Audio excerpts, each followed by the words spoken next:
ऐसा कम ही होता है जब वित्त मंत्री रिजर्व बैंक की नीतियों से हैरान, असहमत या फिर नाराज हों। लेकिन आरबीआई गवर्नर डी सुब्बाराव की क्रेडिट पॉलिसी से वित्त मंत्री पी चिदम्बरम पूरी तरह से नाखुश हैं।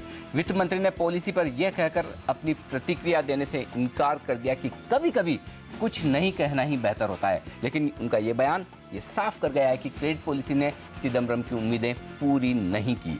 सुब्बाराव का सिर्फ सीआरआर में 1/4% की कटौती करने का फैसला वित्त मंत्री को नाराज कर गया। लेकिन इससे कई सवाल जरूर उठ खड़े हुए हैं। क्या मैक्रो इकोनॉमिक हालातों को लेकर चिदम्बरम और सुब्बाराव का नजरिया अलग है? क्या आरबीआई गवर्नर को सरकार के सुधारों पर भरोसा नहीं है? क्या वित्त मंत्री का इस तरह अपनी नाखुशी जाहिर करना सुब्बाराव पर दबाव बनाने की एक और स्ट्रेटेजी है? और क्या वाकई में आरबीआई गवर्नर जरूरत से ज्यादा सावधानी से कदम उठा रहे हैं? इन्हीं सवालों के जवाब हम ढूंढेंगे अगले आधे घंटे में हमारे एक्सपर्ट्स के साथ। हमारे खास मेहमान हैं फिक्की प्रेसिडेंट आरवी कनौरिया साहब, एसबीआई की इकोनॉमिक रिसर्च डिपार्टमेंट की जनरल मैनेजर बृंदा जागीरदार और मार्केट एक्सपर्ट गुलटेक चंदानी। आप सबका स्वागत है इस खास शो में। गुल, शुरुआत आपसे करना चाहूंगा। ये बताइए, आपने तो इतने सालों से मार्केट देखा है, इतने सालों से क्रेडिट पॉलिसी देखी है, क्या कभी ऐसा देखने को मिला है कि वित्त मंत्री और आरबीआई गवर्नर दोनों अलग अलग डायरेक्शन में जा रहे हों, अलग अलग बात कर रहे हों?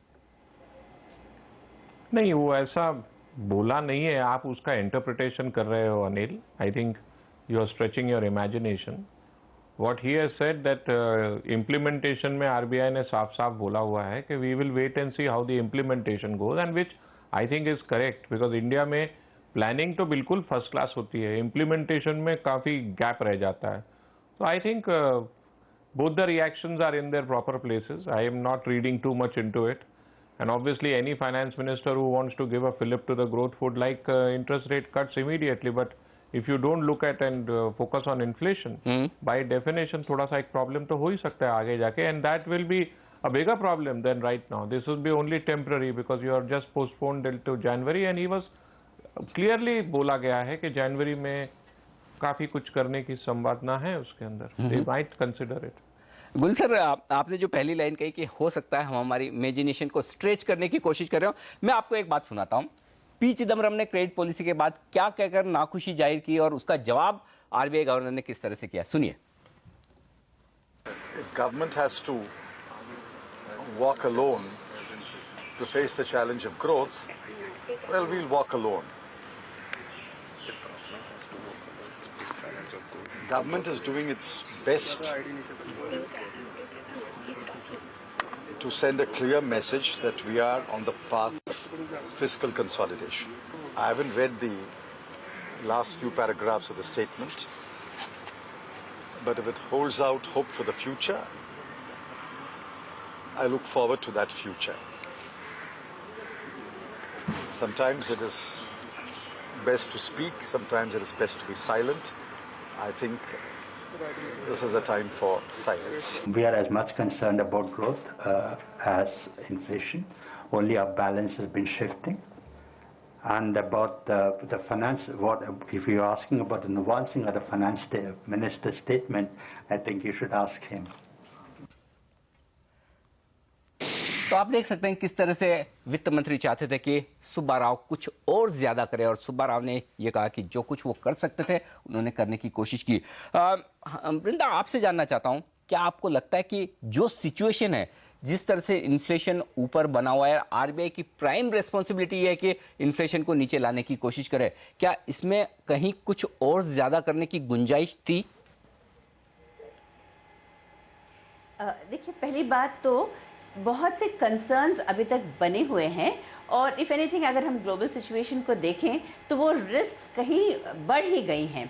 तो ग्लोबली भी कहीं हमें राहत नहीं दिखती, और इंटरनली आरबीआई ने ये कहा है कि वो मैक्रो सिचुएशन में ग्रोथ इन्फ्लेशन डायनामिक्स को देख रहे हैं। जहाँ एक तरफ इन्फ्लेशन बढ़ गया है, अभी रिटेल इन्फ्लेशन को देखें तो वो अभी क्लोज टू 10% है, और जो WPI इन्फ्लेशन अभी इस बार 7.8% आया है, लेकिन अगला जो नंबर आएगा इससे भी बढ़कर आएगा, क्योंकि जो डीजल प्राइस इंक्रीज हुआ था वो उसका इम्पैक्ट हमें देखने को मिलेगा। तो इन्फ्लेशन के जो कंसर्न्स हैं वो तो बने ही हैं, वहीं पर हैं। तो अगर इन्फ्लेशन बढ़ रहा है तो इस स्थिति में रिजर्व बैंक की the room for reserve bank to cut rates वो थोड़ा कम हो जाता है। But at the same time growth भी देखिए, ग्रोथ भी बहुत ही कम हो गई है। जो कैपिटल गुड्स प्रोडक्शन है वो एकदम कॉन्ट्रैक्टिंग, घटता जा रहा है और ग्रोथ भी बिल्कुल एकदम 2.7% होकर रह गई है, बहुत ही कम है ग्रोथ। सो जहाँ पर एक तरफ ग्रोथ को फिलिप देने की ज़रूरत है, उसी तरफ इन्फ्लेशन को भी इग्नोर नहीं किया जा सकता। तो इस बैलेंस में इस तरफ देखते हुए रिजर्व बैंक ने अच्छा, इससे पहले रिजर्व बैंक ने एक्चुअली 2 इश्यूज कहे थे कि they will be ready to cut rates, और वो अभी कह रहे हैं कि down the line we are prepare to cut rates, but they want to see change on 2 aspects. One is inflation, जब तक इन्फ्लेशन की ट्रेजेक्टरी जो है वो डाउनवर्ड नहीं दिखती उनको तो वो नहीं होगा। And second thing is on fiscal deficit, क्योंकि हाई फिस्कल डेफिसिट से क्या होगा कि डिमांड प्रेशर्स बने रहेंगे। तो एक तरफ तो ये दोनों चीजें वो रिजर्व बैंक देखना चाहते हैं कि इसमें क्या बदलाव आएगा। तो जहां तक फिस्कल डेफिसिट का सवाल है, ये तो बहुत ही अच्छी बात है कि गवर्नमेंट ने भी कमिट कर दिया है कि they are also committed to bringing down the fiscal deficit, और उन्होंने एक रोड मैप भी दिया है। तो मुझे क्या लगता है कि ये this is just reserve bank just waiting to see actual implementation on the ground, क्योंकि इतने सारे रिफॉर्म मेजर्स भी अनाउंस किए हैं गवर्नमेंट ने। इससे क्या हुआ कि सेंटिमेंट में तो बहुत ही फिलिप मिला है। तो I think it's just a question of time. उन्होंने ये भी इंडिकेट किया है कि जनवरी में जबकि ये इन्फ्लेशन ट्रेजेक्टरी डाउनवर्ड में हम देखेंगे, तब reserve bank will be able to support the growth momentum, यानी तब वो रेट्स काटने के लिए तैयार होंगे। बिल्कुल, आपने कहा कि it's a question of time, लेकिन ऐसा लग रहा है कि वित्त मंत्री के पास समय कम है और वो ज़्यादा जल्दी और ज़्यादा तेज कदम उठाने की राह देख रहे थे यहाँ पर आरबीआई गवर्नर की तरफ से। इस बीच हमारे साथ फिक्की के प्रेसिडेंट आरवी कनौरिया साहब भी कार्यक्रम में शामिल हो रहे हैं। कनौरिया साहब, आप इंडस्ट्री बॉडी को रिप्रेजेंट करते हैं, फिक्की सारे इंडस्ट्रियलिस्ट की संस्था है। ये बताइए, क्या आरबीआई की क्रेडिट पॉलिसी आपकी उम्मीदों पर खरी नहीं उतरी? क्या आप आरबीआई गवर्नर से और ज़्यादा एक्शन देखना और सुनना चाहते थे? हम आरबीआई गवर्नर से ये चाहते थे कि वो थोड़ा रिस्क उठाएं और ग्रोथ की तरफ और ध्यान दें, इंटरेस्ट रेट को घटाएं और लिक्विडिटी इम्प्रूव करें। तो उन्होंने लिक्विडिटी तो इम्प्रूव किया है, सीआरआर को उन्होंने 25 बेसिस पॉइंट से घटाया है, लेकिन उन्होंने ग्रोथ के ऊपर बिल्कुल ध्यान नहीं दिया है। और वो अभी तक इसी माइंडसेट के हैं कि मॉनेटरी पॉलिसी को टाइट रखा जाए, इंटरेस्ट रेट्स को ऊंचा रखा जाए और उससे इन्फ्लेशन कंट्रोल होगा। हम लोगों का ये बिलीफ है कि अब ऐसा टाइम आ गया है जबकि ग्रोथ यदि स्टिमुलेट नहीं होगा तो ये short term control of inflation में लॉन्ग टर्म डैमेज हो जाएगा, क्योंकि हमारी जो ये इकोनॉमी है उसमें प्रॉब्लम्स जो हैं वो फिर सप्लाई साइड के हैं, और आगे जाके डिमांड यदि सप्लाई को आउटस्ट्रिप करता रहा तो वापस हम उसी इन्फ्लेशन के स्पाइरल में पड़े रहेंगे। तो ग्रोथ जो है उसके लिए इन्वेस्टमेंट स्टिमुलेशन बहुत नेसेसरी है। And I would urge upon the RBI governor to take some risk, cut interest rates very quickly so that we can stimulate the economy and investments.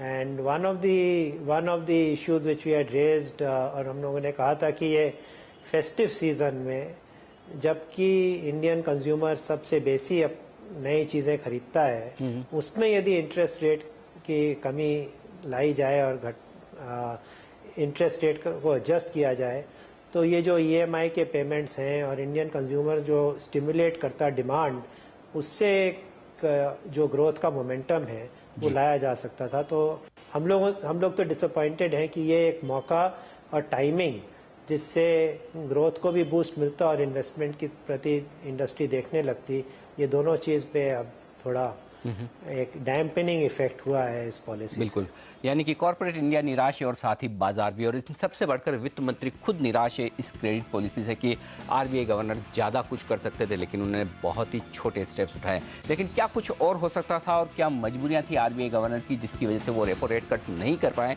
इन सब सवालों के जवाब देंगे हमारे एक्सपर्ट से इस छोटे से ब्रेक के बाद।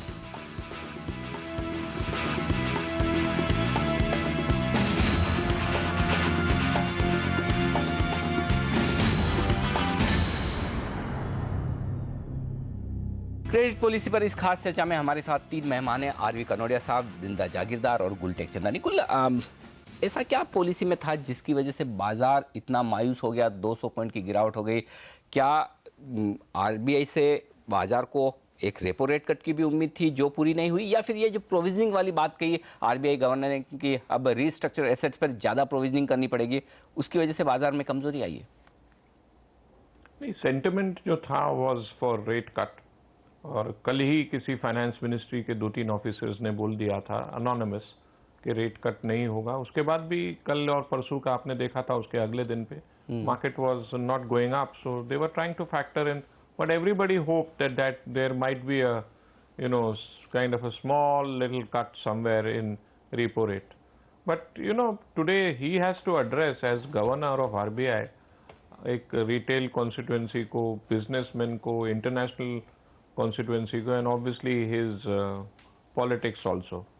सो I think what he has done is correct, because हमारे इधर डिमांड का इतना प्रॉब्लम नहीं है, बट इम्प्लीमेंटेशन सप्लाई साइड जिसको बोलते हैं, बॉटलनेक्स बहुत हैं, because ease of doing business and whether it is power, whether it is infrastructure, XYZ things which you all know, उसमें बहुत ज़्यादा तकलीफ है आज भी, and there is no ease, so it can become hyperinflation if there is enough money and then supply demand is rising. So he has to manage that both, and don't forget international investors who have pumped in so much money, $18 billion in India in this year, are also watching. If he seems to be under the finance ministry, then there is all hell let loose है. तो आप ये कह रहे हैं कि हमारे यहाँ के आरबीआई गवर्नर और यूएस फेड के चेयरमैन में यही सबसे बड़ा फर्क है कि वो पब्लिक प्रेशर या फिर पॉलिटिशियन के प्रेशर के आगे झुकते नहीं है?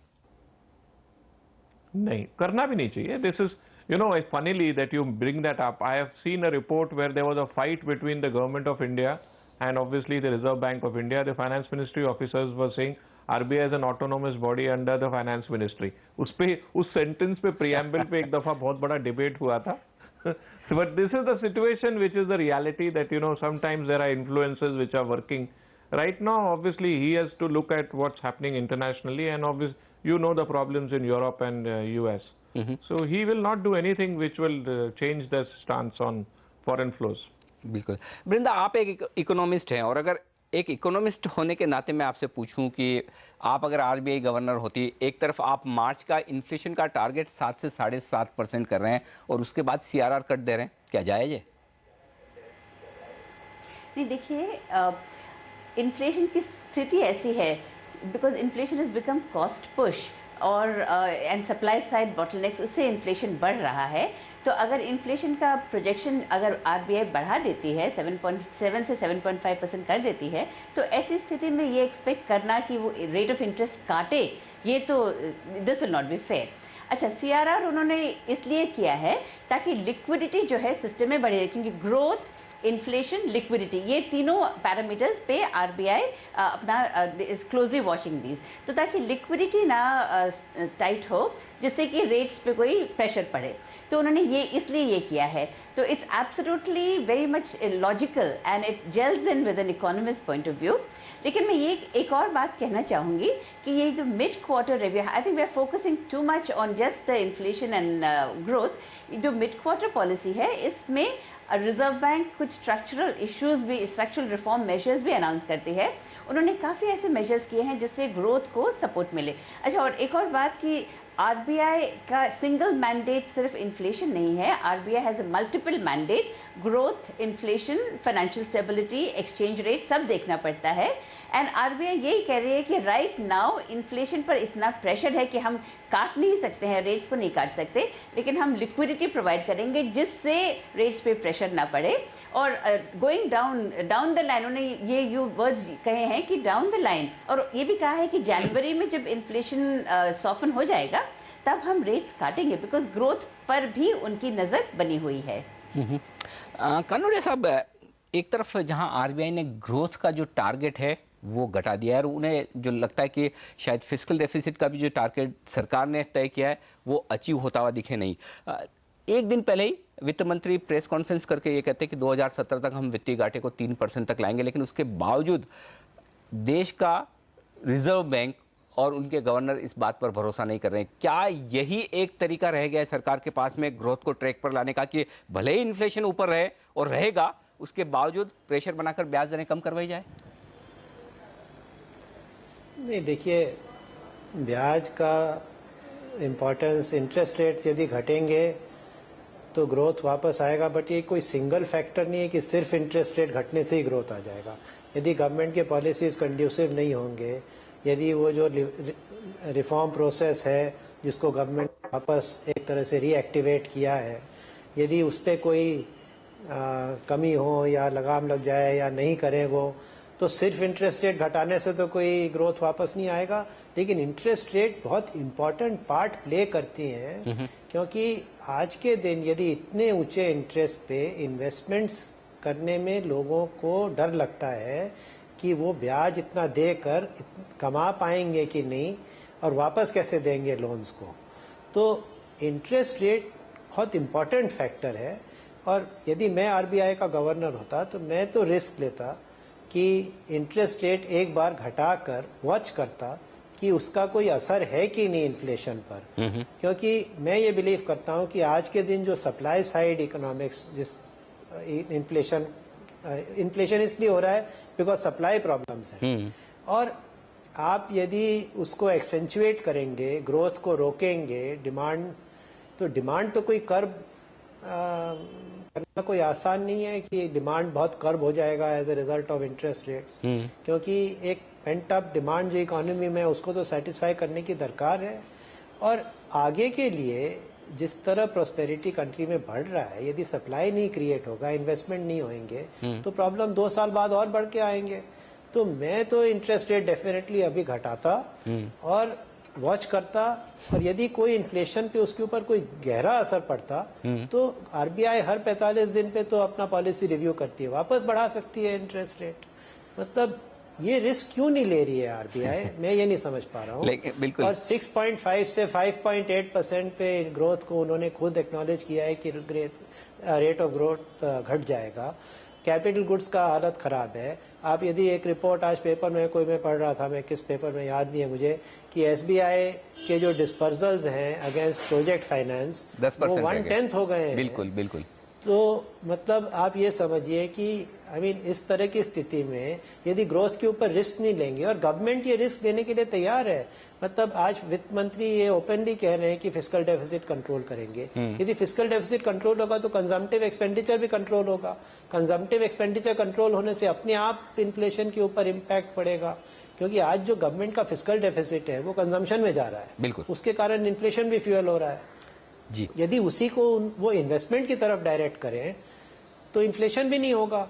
तो मैं समझता हूँ कि ये जो फिस्कल डेफिसिट है इसका कंपोजिशन भी इम्पोर्टेंट है, और गवर्नमेंट का एक सीरियसनेस है। फाइनेंस मिनिस्टर जब से टेक ओवर किए हैं, उनके 6 अगस्त का जो स्टेटमेंट है उसके बाद हर एक स्टेटमेंट में उन्होंने इसी बात को एड्रेस किया है कि फिस्कल डेफिसिट कम करेंगे।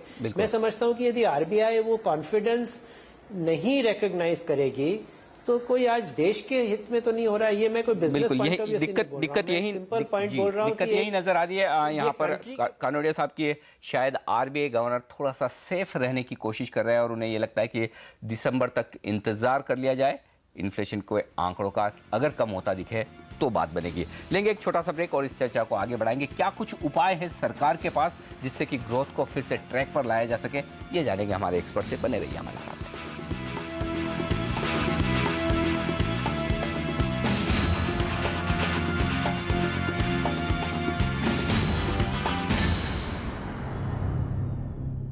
क्रेडिट पॉलिसी पर हमारी खास चर्चा, हमारे एक्सपर्ट हमारे साथ है। कुल आपसे सवाल लेना चाहता हूं ये कि कुछ हफ्तों पहले प्रधानमंत्री ने कहा था कि जरूरत पड़ेगी तो लड़ेंगे, लेकिन ऐसे हथियार नहीं फेंकेंगे। और आज वित्त मंत्री ये कह रहे हैं कि अगर अकेला चलना पड़ा तो अकेले चलेंगे और अपने लक्ष्य को हासिल करेंगे। क्या कुछ कर सकते हैं वित्त मंत्री इन हालात में अब?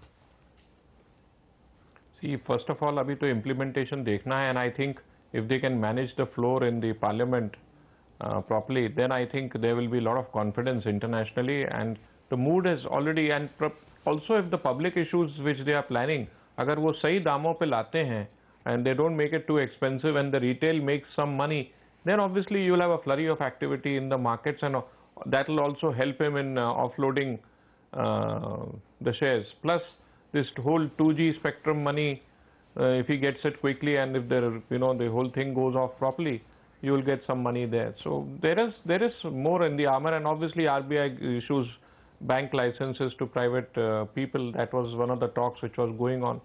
So they can do a lot of things actually, and government can walk the talk also. So when you see that, I think you will see fireworks in the stock market as well. And I'm very hopeful that this was just one event and it has been postponed effectively for 1 or 2 months, and there is nothing to stop him from changing his tack, even if should he see something else, or if there is great pressure from international quarters as well, which is very unlikely, but I'm just saying it for form. But my own view is that whatever he is doing, he's showing the world that he is pretty independent, which is the way the world wants to see him. There is no need for a banker to be bold, to my mind, and he is following that path. Wonderful. तो हमारे expert से कहना है कि जो कुछ भी इन हालात में सुब्बा राव साहब कर सकते थे वो उन्होंने करने की कोशिश जरूर की, लेकिन हाँ, जिस तरह के हालात इकोनॉमी के हैं और जो एक्शन सरकार देखना चाहती है, करना चाहती है, उसके लिए शायद आरबीआई से उन्हें उम्मीदें ज़्यादा थी, और यही उम्मीदों का जो मिसमैच हुआ है, इसके चलते कुछ मतभेद या फिर मनभेद आपको वित्त मंत्री पी चिदम्बरम और RBI governor doctor Subba Rao के बीच में नजर आ रहे हैं। इस खास पेशकश में शामिल होने के लिए गुलटेक चंदानी, वृंदा जागीरदार और साथी कानोरिया साहब, आप तीनों का बहुत बहुत शुक्रिया सीएनबीसी आवाज़ के लिए वक्त निकालने के लिए। और मुझे दीजिए इजाज़त, बने रहिए हमारे साथ सीएनबीसी आवाज़ पर। नमस्कार।